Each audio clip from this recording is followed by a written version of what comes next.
Hello and welcome to the second season of the Come Alive podcast. I'm your host, Mehermi Chandani. I'm a mother with a story, a business leader with a vision, and a transformative coach whose mission is to empower 10x growth in fellow humans through the power of self-connection.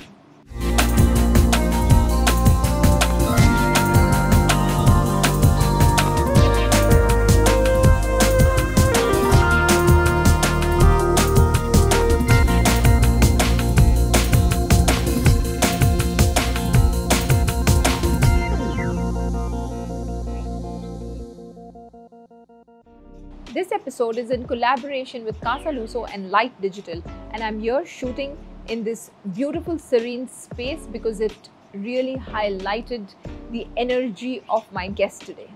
Welcome to today's podcast. I have with me a special guest joining us, Zahra Abdalla, a culinary virtuoso and the creative mind behind not one but two culinary enterprises. Zahra began her journey as a food blogger, which blossomed into a flourishing career as a cookbook author. She now proudly leads two companies, Wild Spatula and Zahra's Kitchen. At Wild Spatula, Zahra and her team redefine culinary creativity. They're just not a kitchen, they're a dynamic culinary production hub. Their passion lies in capturing the essence of flavors and transforming them into captivating visual experiences, from crafting delectable recipes to showcasing them through stunning photography and immersive videography. Wild Spatula turns every dish into a memorable narrative. Meanwhile, at Zahra's Kitchen, it embodies Zahra's commitment to wholesome, fuss-free food. It's her kitchen where every ingredient is chosen with care and where homemade goodness reigns supreme. No additives, no preservatives, just responsibly sourced ingredients and delicious homegrown meals. Join us as we delve into Zara Abdallah's culinary journey, her insights into food storytelling, and how she's carving her path in the world of food and beyond. Get ready to be inspired and hungry for more. Welcome, Zahra. Thank you for coming today. Thank you so much. I'm very happy to be here. I'm so inspired by your journey. It's been such a pleasure to see you grow and blossom into this beautiful entrepreneur that you are today. I have to say, it's really exciting to see even yourself grow from, this incredible fashion designer to be where you are today, inspiring so many people. And it's nice to see one's self grow, but also see their community grow at the same time. Thank you so much for your kind words. And it's so nice to reconnect after so many years. So tell me a little bit more about your journey, about your businesses. What inspired you to transition from being a food blogger to be a cookbook author and then launching the two companies? It's all been very organic, I have to say. I moved to Dubai 20 years ago. I started off as a risk analyst for Dubai ports. Wow. And then I think I've always associated myself as a feeder, and I was the first of my friends to get married. I started a blog purely as a recipe index for my friends, and then it naturally evolved to, getting the attention of not only my friends and family, but a larger audience. And I think that natural evolution led to, this interest to pursue different milestones. One of which was a cookbook. Actually, I published two cookbooks. The first one was in 2019. The second one was in 2022. I posted a series of cooking shows on MBC One, MBC Three, and then so Zahra's Kitchen was launched about 2 years ago. And it was really kind of addressing the demands of my audience, understanding that while a lot of people want to be inspired to cook, sometimes you just need a little bit more help in making the cooking process easier. And we're all busy moms. And I decided to share those family favorite recipes that I always keep in my freezer and share it with my audience. And that's when Zahra's Kitchen was born. And the latest and the most exciting one for me is Wild Spatula. Wild Spatula is a continuation, a natural continuation of Cooking with Zahra, where we created content for my own platform, and now we're opening up the space and offering it to our clients, where we're saying, let us create beautiful content that shares your authentic narrative to your audience. And so we understand food, we understand how it's so emotional, so connective, and how you can use food to share so many different messages, from sustainability, from mindfulness, from just emotional well-being. So it's an exciting journey. It's such a beautiful intention, I mean, the way you're explaining and the way you have moved your career and progressed. I mean, I can just feel the intention and the energy, that with the intention and the love and I think the giving and sharing that you have created. I think these being businesses. a creative, we are very connected to that emotional connection, and if it is not connected correctly, then it doesn't make sense to continue. So I always try to do a constant test and check in and say, okay, am I doing this for the right reason? Am I continuing? Because burnout is real. Yes. And the only way you can avoid burnout is by making sure that you're in everything for the right reason, and not having to do something but wanting to do something. And when you do something with a choice, the journey is easier. Beautiful. I love what you said, and I love it how you said it. That's amazing. So tell us a little bit about the philosophy of wholesome, fuss-free food, about Zahra's kitchen, and how did this concept come about, and what values drive your culinary choices? I think one of the most important things for me is the beautiful connection that food can create. And there's an emotional connection with food.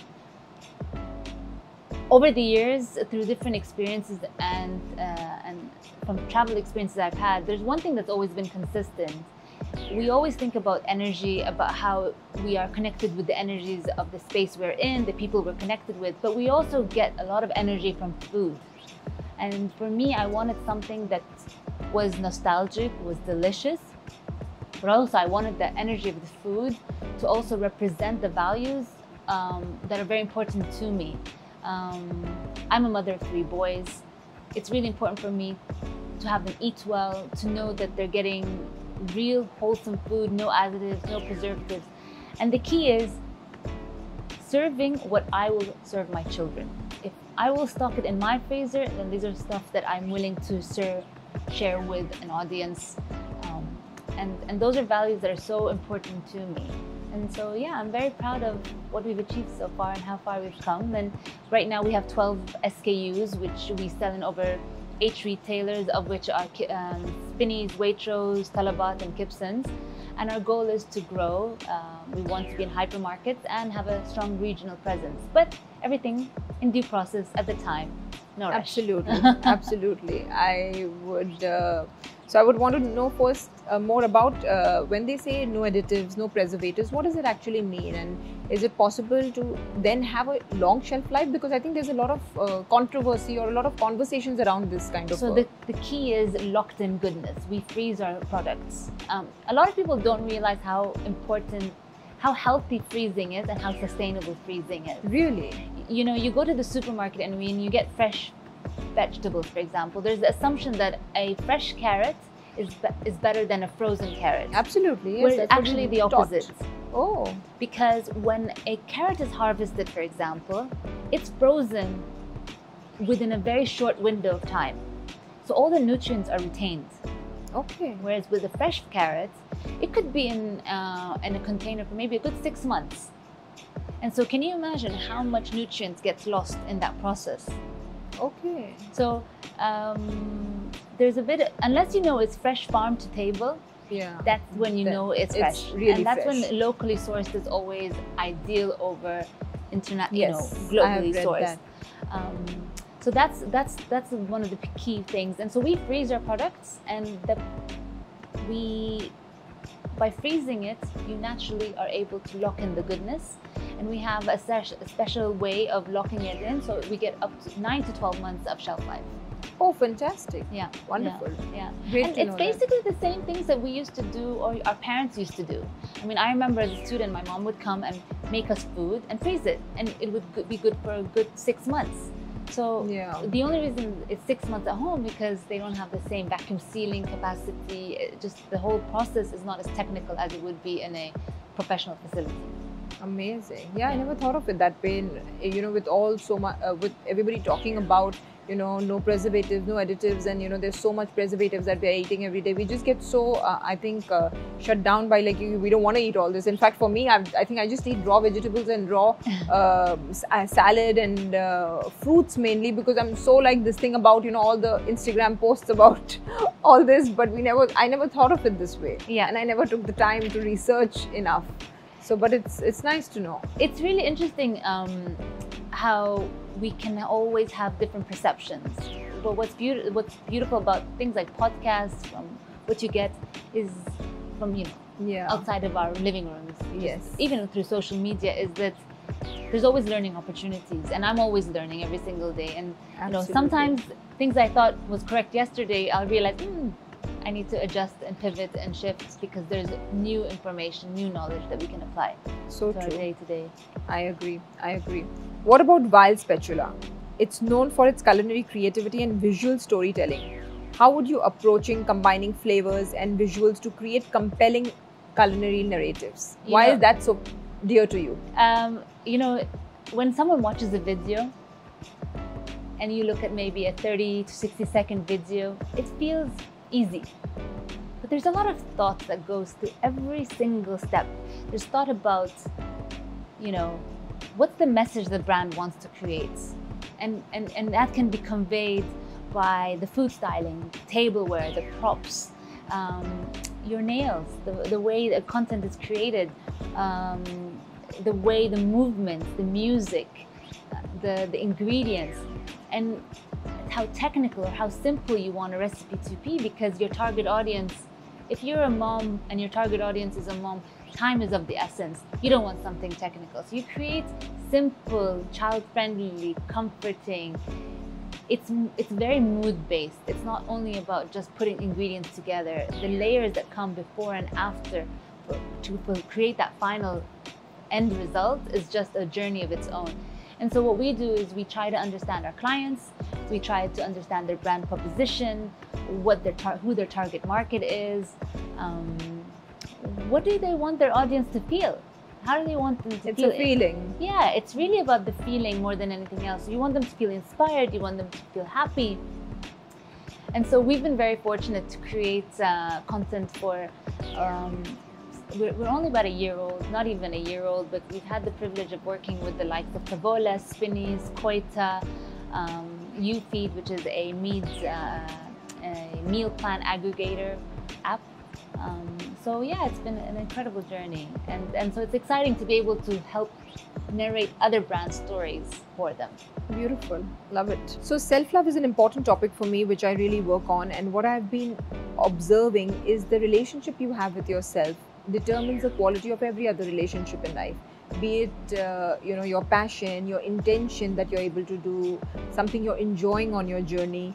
So especially in demanding careers, and when we really want to be high achievers, we want to achieve a lot and be a mom as well, a family, to manage a family, how do you practice self-love and self-care? This is one of the most important and undervalued conversations that people need to have. Self-love is paramount. Sometimes we grow up thinking that self-love equated to being selfish, but actually self-love means that you have more energy, more space for your loved ones. Absolutely. And for me, in the last, I would say 3 to 4 years, I've been on a journey where I've embraced a mindful approach to nurturing myself first. And that means working out, that means doing my yoga and my PT and eating healthy and traveling on my own sometimes, taking time to read books, celebrating little moments that are so minute but so paramount in just your self-journey, like finding a little corner in your house, pouring a cup of tea in your favorite cup and just sitting and just having your me time. It's those moments that really nurture me, nourish me, just kind of empower me to be able to kind of go with my day. You know, life is busy. I have 3 boys, I've got 2 businesses, I've got a dog, my husband lives abroad, so I'm a full-time mom during the week and then a wife on the weekend. So it gets busy. Life is busy. So it's really important to find time for myself first. So yeah. That's amazing. Thank you for sharing. In your experience, how does food contribute to self-love and well-being? Are there specific dishes, ingredients that you find particularly nourishing and comforting? I think more than the actual dish, it's the journey of whether you're preparing it or whether you're eating it. I mean, I always think of people when ask me which restaurant you like to go to. An experience is all-encompassing when from the moment you walk into a restaurant. It's that energy you feel from the decor, from the staff, from the meal, from the music, from the plating.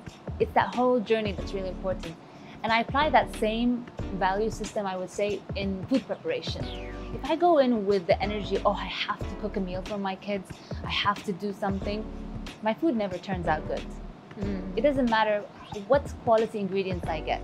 When I come in and say, I'm excited to prepare a nice meal for my family, I'm going to put the music on, I'm going to wear some comfortable clothes, and I turn it into a journey rather than a chore, the experience and the energy that comes from what you create, what you eat is just so fundamentally different. And even how your body digests it is different. I was on a talk with Dr. Rupal from the UK. We were on a panel together and we were talking about the food, and there was a test that was done that you can give a smoothie, a super healthy smoothie to one person and tell them that it's a milkshake, and you can give a super unhealthy milkshake to someone, say it's a healthy smoothie, your body will digest it as you have claimed it to be. Amazing. So if you claim something is healthy for you, your body will digest it as healthy because you've given it positive energy. But when you say it's really bad, it doesn't matter how healthy that item was, your body is not going to react to it in a positive way. And so that's why I always say, like, negative talk should be just really avoided. If you had that delicious, juicy burger on the weekend, appreciate it and enjoy it, and I agree. And allow your body to enjoy it. I'm not saying have a burger every day, but I'm just saying whenever you do, take it with that intention that it will serve you in the way it needs to. Yes, and I try to apply that, I think, in everything in life. That's beautiful. Amazing. Love it. As someone who wears multiple hats, author, entrepreneur, culinary artist, how do you maintain a balance between your personal life, professional endeavors, and family life? It's all about intention. Intention is paramount. I'm very mindful about setting goals. I do macro and micro goals for myself, and I work very intentionally to making sure that all is achieved. I think one of the biggest things that I'm working on more with focus right now is being present, because sometimes we can get so distracted by all these goalposts that we need to achieve. Making sure the kids achieve a certain, grade at school, or they finish a certain program, etc. Making sure that we plan for this holiday, and it's always about planning. But now I'm learning to kind of also slow down and be present and enjoy, that meal, feel the sun on my skin, feel the breeze of the wind, hear the chirp of the birds, just be present. And then all of a sudden, as fast as life is, it sometimes, in a weird way, slows down. So you can enjoy both at the same time. That's beautiful. Being present is paramount, because now is what we have in life, right? To cherish, enjoy, be present, be available for whoever is around us. Give them our full attention and intention, so we enjoy those moments, and those are the memories that will last forever for us. Absolutely. And I feel I'm more aware of it, especially because my eldest is like 3 years away before he goes to university, and I'm so worried that maybe that's it. He's no longer coming back home and he starts his life So I want to enjoy time. I want to enjoy them at the moment. Yeah, I think that's the gift of time we can give ourselves, to enjoy those little moments of life, while of course pursuing what we need to pursue in life. Exactly. Beautiful. So well said. What advice would you give to an aspiring food blogger or food bloggers or cookbook authors who are just starting out in their culinary journeys? Trust the journey.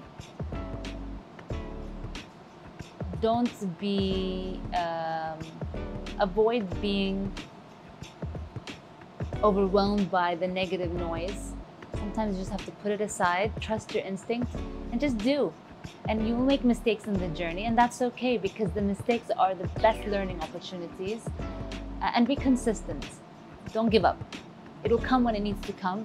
If it hasn't come soon enough, it's because you still have a journey of learning to go through. So just focus on where you want to go, and just allow the journey to take the time that it needs to get to where it needs to get to. Beautiful. Were these your learnings as well? Yeah.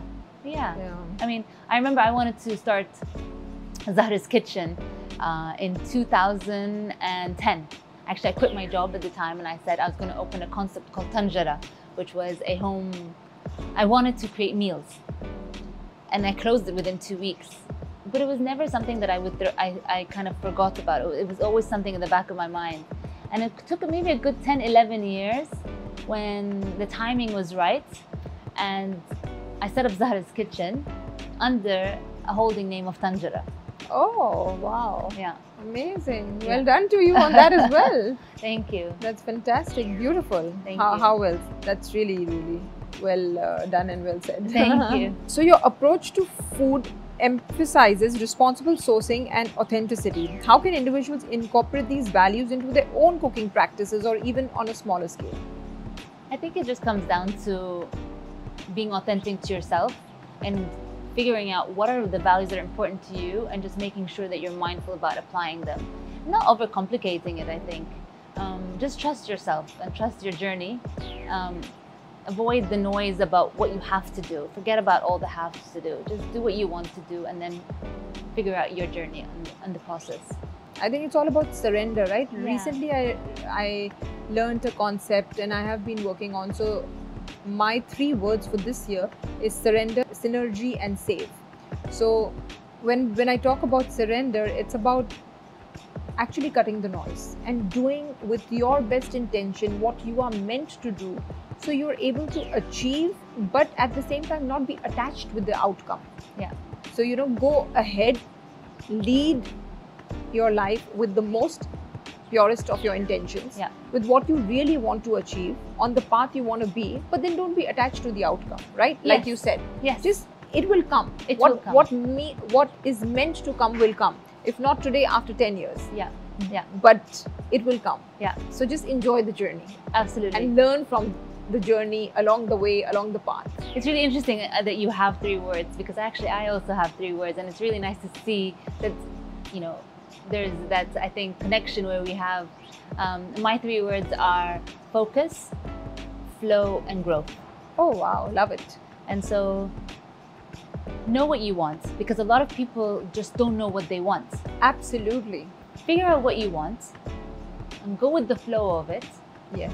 And allow whatever you need to learn. So go with the flow. Yeah. And the growth will come. Yes. Oh wow, love it. Love Yeah. it. Yeah. So focus on what you want. Yeah. And Figure it out. flow with it. Yeah. And then the growth will anyways come while you learn along the journey. Yeah. Oh wow, that's amazing. Yeah. Beautiful. And it's funny because I've gone on 3 yoga retreats in the last 2 years, and in every retreat, each word was one focus, and then they culminated at one point where all 3 were a priority. Merged. Yeah. Amazing. Yeah. Beautiful. Yeah. That's so beautiful. Yeah, the 3-word concept I had learned it was by Chris Brogan. Okay. He's the one who actually invented the 3-word concept. Oh, interesting. I've never heard of this before. Yeah. Fantastic. So the 3 words you set at the start of the year, so that helps you and directs you and acts like a compass to you. Okay. Yeah. I like that. So I've been doing it since a couple of years now, maybe 5-6 years. Huh, Every year I have 3 new words, so I can focus on that. What was your words last year?